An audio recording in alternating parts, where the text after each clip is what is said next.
Tom টিট টট। বহুকাল আগে এক গ্রামে এক মহিলা তার মেয়েকে নিয়ে বসবাস করত। একদিন সে 5টি পিঠা বেক করল। যখন তার মেয়ে সেগুলো বের করলো, দেখলো সেগুলো টোস্ট হয়ে গেছে। তখন সে তার মেয়েকে বলল, টাটার শেলফে পিঠাগুলো কিছু সময়ের জন্য রেখে দাও, ওগুলো আবার ফেরত আসবে। মানে সে বোঝাতে চেয়েছে ওগুলো কিছুক্ষণ পর আবার নরম হয়ে যাবে। কিন্তু ডাটা নিজে নিজে বলল, আচ্ছা, ওগুলো যদি আবার আসে আমি এক্ষুনি সবগুলো পিঠা খেয়ে নিব। এবং সে খেতে বসলো ও সবগুলো পিঠা খেয়ে ফেলল। তারপর রাতের খাবার সময় আসলো। মেয়েটির মা তাকে বলল, যাও পিঠাগুলো নিয়ে আসো, আমি জোর গলায় বলতে পারি যে ওগুলো ফিরে এসেছে।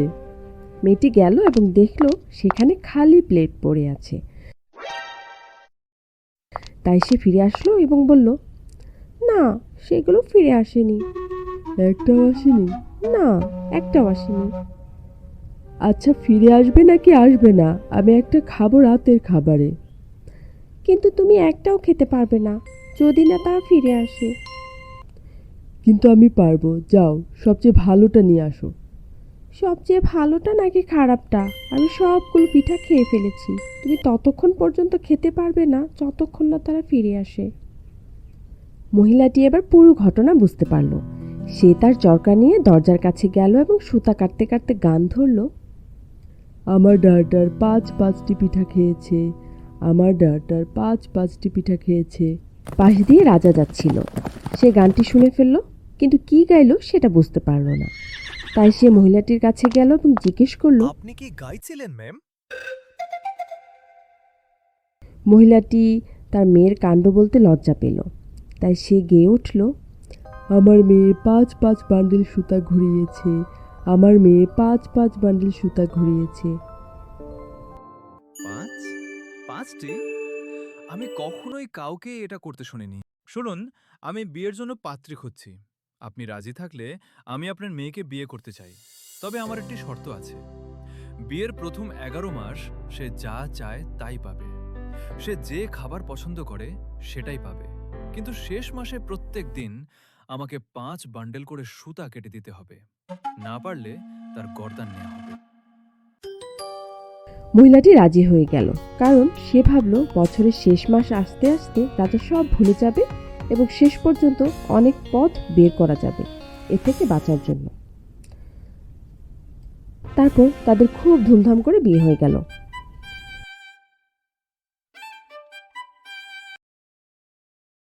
প্রথম 11 মাস মেয়েটি যা খেতে পছন্দ করত তাই পেল। সে যেই পোশাক পরতে পছন্দ করত সেটাই পেল। কিন্তু যখনই সময় শেষ হয়ে আসছিল, সে চিন্তা করতে লাগলো রাজার সুতা কাটার বিষয়ে কিছু মনে আছে কিনা। কিন্তু রাজা এই সম্পর্কে একটা কথাও বলল না। তাই সে ভাবল রাজা সব ভুলে গেছে। কিন্তু শেষ মাসের শেষ দিন রাজা তাকে এমন একটি রুমে নিয়ে গেল যেটা সে আগে কখনো দেখেনি।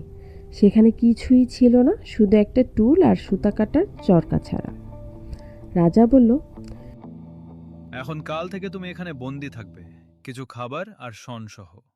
এবং তুমি যদি সারা রাতে 5 রিল সুতা না কাটতে পার, তবে তোমার গর্দান নেওয়া হবে। তারপর সে চলে গেল।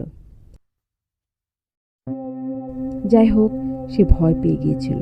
সে এতটাই আরামপ্রিয় ছিল যে সে জানতই না কিভাবে সুতা কাটতে হয় এবং সে কিভাবে এটা করবে যখন কেউ তাকে সাহায্যই করতে আসবে না। সে রান্নাঘরের টুলের মধ্যে বসে পড়ল ও কাঁদতে শুরু করলো। যাই হোক, হঠাৎ সে তার দরজায় আস্তে করে কড়া নাড়ার শব্দ পেল। সে উঠে দাঁড়ালো ও দরজাটা খুলে দিল। জানালার দরজার বাইরে সে কি দেখল? একটা লম্বা লেজওয়ালা কালো রঙের বামন। সে কৌতূহল নিয়ে তার দিকে তাকিয়ে আছে এবং জিজ্ঞেস করলো, এই মেয়ে, তুমি কাঁদছো কেন? তাতে তোমার কি? কিছু মনে করো না, কিন্তু বলো তুমি কাঁদছো কেন? তোমাকে বলে কোনো লাভ নেই। তুমি তো সেটা জানো না লাভ আছে কি নেই। সে লেজ ঘোরালো। ঠিক আছে, যদিও বলে লাভ নেই, তবে ক্ষতিও নেই। তারপর সে তাকে শুরু থেকে সব ঘটনা খুলে বলল, চরকা ঘোরানো থেকে বিয়ে পর্যন্ত সব কিছু। এটাই আমি তোমাকে করে দেব। আমি প্রতিদিন সকালে তোমার জানালার কাছে আসব, শনগুলো নিয়ে যাব এবং রাতে এটা নিয়ে আসব। এর বদলে তুমি কি নেবে? সে একটু ভাবলো এবং বলল, আমার নাম বলার জন্য আমি তোমাকে প্রতি রাতে 3টি নাম অনুমান করার সুযোগ দেব, এবং এভাবে মাস শেষ হবার আগে যদি তুমি এটা না বলতে পারো তাহলে তুমি আমার হবে। যাই হোক, সে ভাবলো তার নাম মাস শেষ হবার আগেই ঠিকই অনুমান করে বের করে ফেলতে পারবে। ঠিক আছে, আমি রাজি। ঠিক আছে, মনে রেখো কিন্তু। সে তার লেজ ঘোরালো। তারপর পরের দিন সকালে তার স্বামী তাকে সেই রুমে নিয়ে গেল এবং সেখানে সারাদিনের খাবার আর কিছু শন রাখা ছিল। সে বলল, এখন ওই যে শন রাখা, তুমি যদি কাল সকাল পর্যন্ত ওগুলো চরকায় ঘুরিয়ে 5 রিল সুতা না কাটতে পারো, তবে তোমার গর্দান নেওয়া হবে। এই বলে সে চলে গেল এবং দরজা বাইরে থেকে লাগিয়ে দিল। সে চলে যেতে না যেতেই জানালায় সে একটা মৃদু কড়া নাড়ার শব্দ পেল। ডার্টার গেল এবং জানালাটা খুলে দিল এবং সত্যিই সেখানে সে কালো দেখতে অদ্ভুত হাঁটু প্রাণীটা এসেছে। সে বলল, শন কোথায়? এই যে। যাই হোক, রাত হলো, সে আবারও জানালায় কড়া নাড়ার শব্দ পেল। ডার্টার গেল এবং খুলে দিল এবং সে অবাক হলো যে ছোট্ট প্রাণীটি ফিরে এসেছে। তার কাঁধে 5 রিল সুতার বান্ডেল। এই যে নাও, এখন বলো দেখি আমার নাম কি? এটা কি বিল? না, এটা নয়। সেটা কি নেট? সে তার লেজ নাড়ালো। তাহলে কি সেটা মার্ক? না, এটাও নয়। সে বলল এবং তার লেজ জোরে জোরে ঘোরালো এবং উড়ে চলে গেল। যাই হোক, যখন তার স্বামী আসলো, দেখলো তার জন্য 5 রিল সুতা কেটে রেডি করে রাখা আছে। বাহ, আজ রাতে তোমাকে মরতে হবে না দেখছি। সকালে তুমি তোমার শন আর খাবার পেয়ে যাবে। এই বলে রাজা সেখান থেকে চলে গেল। তারপর প্রতিদিন তাকে খাবার আর শন দিয়ে যাওয়া হতো এবং প্রতিদিন ওই দেখতে অদ্ভুত প্রাণীটা সকালে আর সন্ধ্যায় আসতে শুরু করলো। আর ডাটার সারাদিন বসে বসে ভাবতো প্রাণীটির নাম কি হতে পারে, কিন্তু কখনোই সঠিক নামটি সে বলতে পারল না। যতই দিন যাচ্ছিল সে আরও হিংস্র হয়ে উঠছিল এবং প্রতিটি সময় যখন সে ভুল নাম বলতো সে আরও জোরে জোরে লেজ নাড়াতো। অবশেষে মাস শেষের আগের দিন আসলো।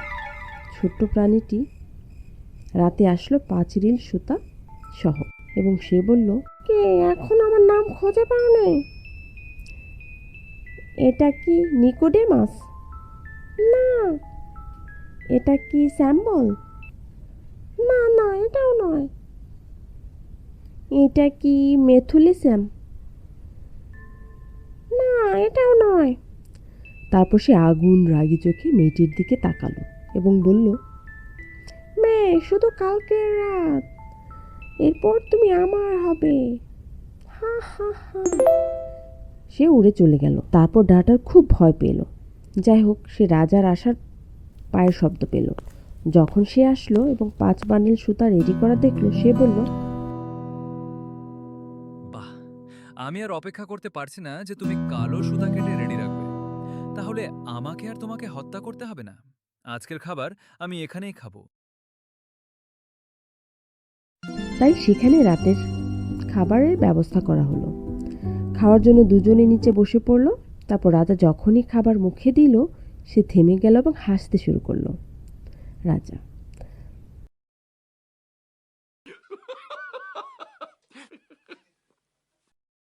ওটা আসলে কি ছিল? আজকে আমি শিকার করতে বেরিয়েছিলাম। পথ ভুলে আমি গভীর জঙ্গলে চলে গিয়েছিলাম, যেখানে এর আগে আমি কখনো যাইনি। সেখানে একটি চুনা পাথরের গর্ত দেখি। ভেতর থেকে আমি কিছুর গুনগুন শুনতে পাই, তাই আমি সেখানে নামি। আমি চুপচাপ গর্তটির কাছে যাই ও নিচে তাকাই। সেখানে আমি একটা অদ্ভুত মজার বামন দেখি, ছোট্ট কালো লেজওয়ালা, যেটা সহজেই কারো চোখে পড়বে না। এবং সে কি করছিল? সে একটা চরকায় খুব দ্রুত সুতা কাটছিল ও সমান তালে লেজ নাড়াচ্ছিল ও গাইছিল। নেমে নেমে নট, আমার নাম টম কে টম। যখনই মেয়েটি এটা শুনল তখনই তার মনে হলো খুশিতে কি করবে, কিন্তু সে একটা শব্দও করলো না। তারপর রাত হলো, সে জানালায় কড়া নাড়া শব্দ পেল। ডাটা জানালা খুলল এবং প্রাণীটি নিচে দাঁড়ালো। সে তার লেজ ও কান খুব দ্রুত নাড়াচ্ছিল। তারপর সে তার নাম জিজ্ঞাসা করল, এটা কি সলোমন? প্রাণীটি ভয় পাওয়ার ভান করে বলল, না, বলে সে আরও কাছে এলো। তাহলে এটা জেবেদি? না, না বলে সে এত দ্রুত লেজ ঘোরাচ্ছিল যে সেটা দেখাই যাচ্ছিল না। সময় নাও মেয়ে, সময় নাও, পরের অনুমান আর তুমি আমার হবে। এই বলে সে হাত বাড়ালো। ডাটার এক পা পেছালো এবং এটার দিকে এক আঙ্গুল তুলে বলল, নিম্মি নিম্মি নট, তোমার নাম টম টিট টট। যখন সে এটা শুনল সে ভয়ঙ্করভাবে কেঁপে উঠল এবং হাওয়ায় মিলিয়ে গেল এবং সে কখনো আর ফিরে আসেনি। তারপর তারা সুখে শান্তিতে বসবাস করতে লাগলো।